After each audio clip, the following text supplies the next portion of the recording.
Hi friends, it's Heather and I'm here with you tonight with another movie review. This is going to be kind of a combination of my review but also some helpful viewing tips for you if you're going to see the new Marvel movie Captain America Brave New World. I went to see it with my son Ben. It just opened today. This is Valentine's Day, February 14th, 2025. We do have kind of a blizzard going on. It was actually pretty quiet at the movie theater. There weren't very many other people in the movie with us, which was kind of nice.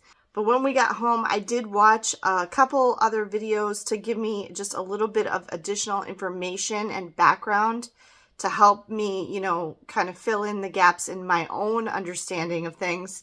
And so I can give you a few insider tips to help you if you're in a situation like me where either you haven't seen all of or even any of the other Marvel movies, or you haven't seen anything in quite a while and you don't remember stuff very well. So I'm going to give you some tips in this video to help you with that. Captain America Brave New World, starring Anthony Mackie and Harrison Ford, is I think the fourth Captain America movie now. It's in phase 5, I think we're in, of the Marvel Cinematic Universe. Okay, the first thing I want to tell you is so far, I just went and counted, there have been 35 Marvel Cinematic Universe movies released. This one is number 35. The next one to be released, which is Thunderbolts coming out in May, is number 36. There's at least 10 more, including Thunderbolts, either going to be released soon or in development or production already. So that's where we're at. There's at least 7 phases of the Marvel Cinematic Universe happening. Of the 35 that have already come out, I personally saw 22 of those movies. So there are a number of movies that I just chose not to see because I wasn't really necessarily interested in them. But one or more of my 3 kids have seen all of them. So the combination of the 4 of us in our family, we've seen every Marvel Cinematic Universe movie. And when my kids go to a Marvel movie without me, I always have them fill me in on at least like the plot and the story and the characters and stuff, so I can kind of keep up with what's happening in the movies, even if I chose not to go to that particular movie. So, for example, my favorites, I've liked the Captain America movies. I've liked the Marvel movies, like Miss Marvel and the Marvels, Captain Marvel, and like how that ties in with like WandaVision, and then even into Agatha All Along on Disney Plus, which are shows. And then I really like all the Spider-Man with Tom Holland. Far From Home, No Way Home, those. Homecoming. Okay. And I liked the Iron Man movies, and I really liked some, but not all of the actual Avengers movies. The ones that I've tended to skip, I haven't seen any of the Thor movies, and I haven't seen any of the Guardians of the Galaxy movies. Oh, I love Ant-Man. Ant-Man is one of my favorite, threads of it. I'm not a big fan of when they go into space. I guess that's what it is. I'm not so much into, the space stuff. I've gotten a little bit into, the multiverse stuff, but I tend to like the more earthbound things, if you will. And, the more this could feasibly happen on Earth, maybe. If you have not seen all of or any of the previous Marvel movies, and you want to know which ones should I see, you want to go to Captain America Brave New World, and you want to know which ones would be best for me if I only have, you don't have time to go to 34 other movies, okay, or to watch 34 other movies. Which ones would be most helpful to you to see before you see this movie, or maybe after you see it to kind of fill you in and stuff? Okay, there's 3 things I'm going to say. One, obviously, is the other Captain America movies. So the previous Captain America movies, Captain America Winter Soldier, Captain America, the other one. Okay, and then Falcon and the Winter Soldier. Was that a show? That would also be helpful, okay?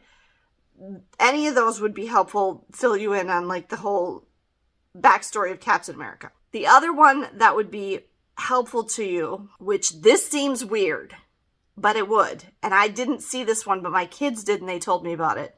And then Ben pointed out on the way home, I said, what was with this? And he's like, that's from the Eternals. Is the Eternals. Okay, the Eternals that didn't come out that long ago. But there's something major, one whole segment of stuff in this movie, in Captain America, Brave New World, that is from the Eternals. So it will, you don't have to know that, but it'll make more sense to you, or if you have someone like I had Ben to tell me that was from the Eternals. Okay, and now I understand what it is. The most significant movie, if you can only see one other Marvel movie before you go to this movie, and this is going to blow your mind, is The Incredible Hulk from 2008, which was the second Marvel Cinematic Universe movie that came out. So it was Iron Man and then The Incredible Hulk. And this is the one where the Hulk was played by Edward Norton. Okay?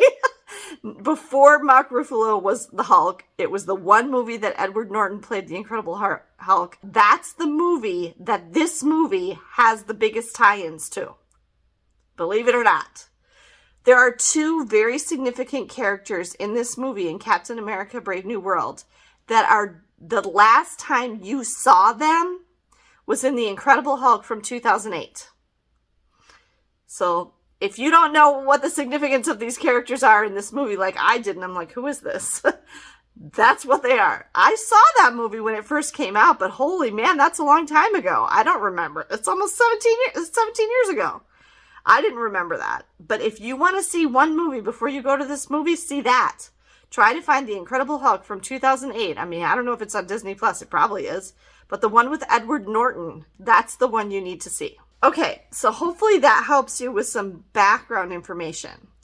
One other really important detail that I need to explain to you, because I was a little confused by this too, is the character of Ross, the President Ross, that Harrison Ford is playing in this movie. He has been in previous Marvel Cinematic Universe movies before, but he was played by William Hurt. So for whatever reason, William Hurt did not continue the role in this movie. I don't know why, but I remember him now. Once I watched this other video right before I filmed this and they pointed that out, I'm like, oh, I remember that guy. Okay, so I didn't make the connection that that was the same guy. So the guy that William Hurt played is the same character that Harrison Ford is playing in this movie. They did some little fill-in stuff of Harrison Ford with the mustache looking like William Hurt did in those previous movies to kind of like make the switch. But if you're confused by that, that's what's happening there. So the role is a continuing character, but the actor has changed. So that's what's going on. I don't know why William Hurt didn't reprise the role. If you do, let me know in the comments. Okay, so that's all the background information I think that you kind of need to know to help you with seeing this movie. Let's talk about what kinds of stuff you need to watch out for in this movie, what you need to know about it as far as like the rating and appropriateness for different audiences. This is rated PG-13. There were mostly teens and adults in the movie theater. There was a family, a mom and dad with two younger boys sitting next to us. I mean, they were probably like elementary school age. They seemed fine. They weren't scared or distressed in any way. There is a lot of action violence, like fighting violence. There's a lot of hand-to-hand combat kind of stuff. People punching each other and beating each other up and throwing each other across the room and stuff like that. But there's nothing gory. There's one point where a character's having surgery, but they don't show anything of it. You know, I'm pretty sensitive to violence, and there was nothing that I had to like look away or anything like that. There was nothing like that. It's all just like exaggerated action violence. There was no profanity. I can't think of a single swear word in the movie. There's no nudity. There's no sexual content. There's no smoking or drinking. Yeah, I don't think so. I don't think there was any. Yeah.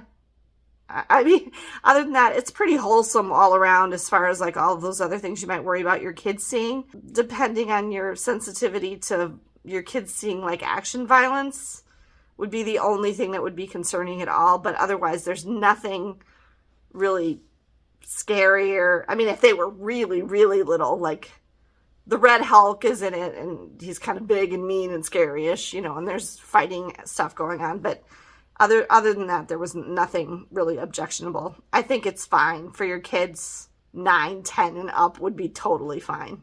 Okay, let's talk about the story. So at the beginning, it starts out really fast and exciting and something's going on. And at the beginning, I was kind of like sitting there going, is it just going to be this? Is it just going to be this hand-to-hand combat action violence stuff? Is this all it's going to be? You know, is there not going to be a plot to this?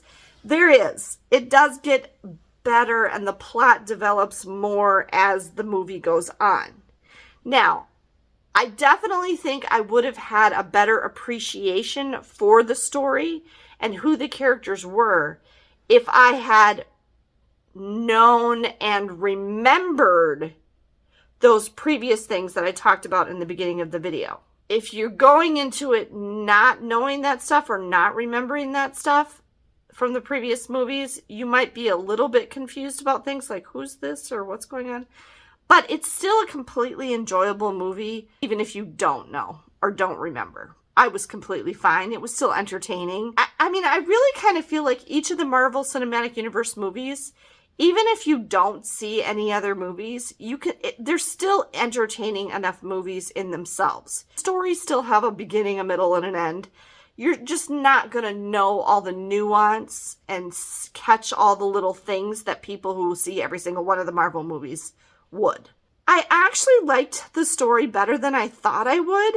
One thing that I think both Ben and I enjoyed was the scene, the big climactic confrontation scene between Captain America and President Ross after he's turned into the Red Hulk was filmed in a spot we literally just walked on.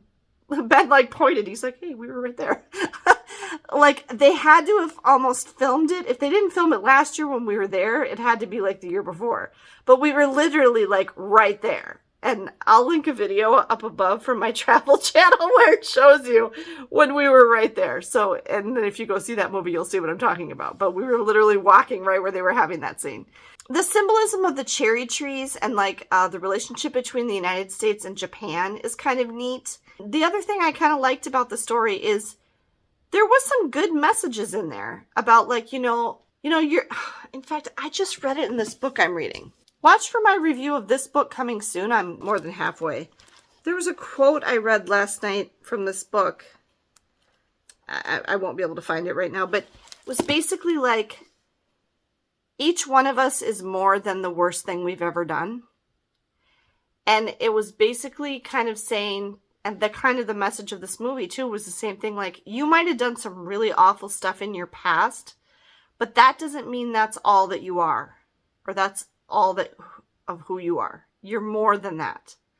And that was kind of the message of this movie too, especially when it came to President Ross, is he was really making a concerted effort to change and to be a better person. And the stuff that happens to him in this movie, as it relates to like the action of the movie and stuff, was not his doing or his fault, really. And then there was also some cool stuff between Sam, who's Captain America, and Joaquin, who's kind of his new sidekick Falcon guy. And there was some neat stuff with their friendship. And there's a cameo by another character that you should recognize. And there was a nice little exchange between him and Captain America. And I don't know, it had some positive messages about people and character and relationships and stuff. So I liked that part of it. I thought that was well done. And the story got less shallow and more deep and interesting as it went on. And it ended on a nice note too. And overall, I liked the movie. And I'm going to give it 3.54 out of 5 stars. So I liked it. I didn't, like super really like it, and I didn't love it, but I mean, I liked it more than just flat liking it. Like, I'd give it 3.5 to maybe like a 3.75, and I would even go up into a 4. So that's what I would give this movie, and I enjoyed it. One last thing that you need to know. Yes, as is often the case in Marvel Cinematic Universe movies, there is one post-credits scene. It's at the very end after all the credits. One party at the movie theater with us did leave after the initial part of the credits because it seemed like that's where they might normally put one. And sometimes when there's more than one, like a mid-credit scene and then a post-credit scene, that does seem like the place they would normally put it, but it's not there. It's all the way at the end, at the very end. Everybody else, including us, stuck around. Now, I had looked it up ahead of time to check I usually do that to make sure I don't miss something. Although, we're happy to sit there. I will tell you, at that point, Ben did run to the bathroom, and he had enough time to get back and still see the post-credits scene. So the credits are long enough, because it's a good length movie. I mean, I think it's 2 hours. If you do need to go to the bathroom, you have enough time. If you go like right when the credits start, you have plenty of time to go to the bathroom and get back before that post-credits scene comes up. So that's something you might want to know. It was a very brief post-credits scene, and it's very, very vague. So it's not super helpful at all. It's not earth-shattering if you miss it, because it doesn't really tell you much. Those were my tips for seeing Captain America: Brave New World and my review. I hope this was helpful to you. If it was, or if you enjoyed this video, please be sure to give me a thumbs up. And make sure you're subscribed to the channel so you don't miss any of my upcoming reviews. Have a great day, everyone, and I'll see you next time.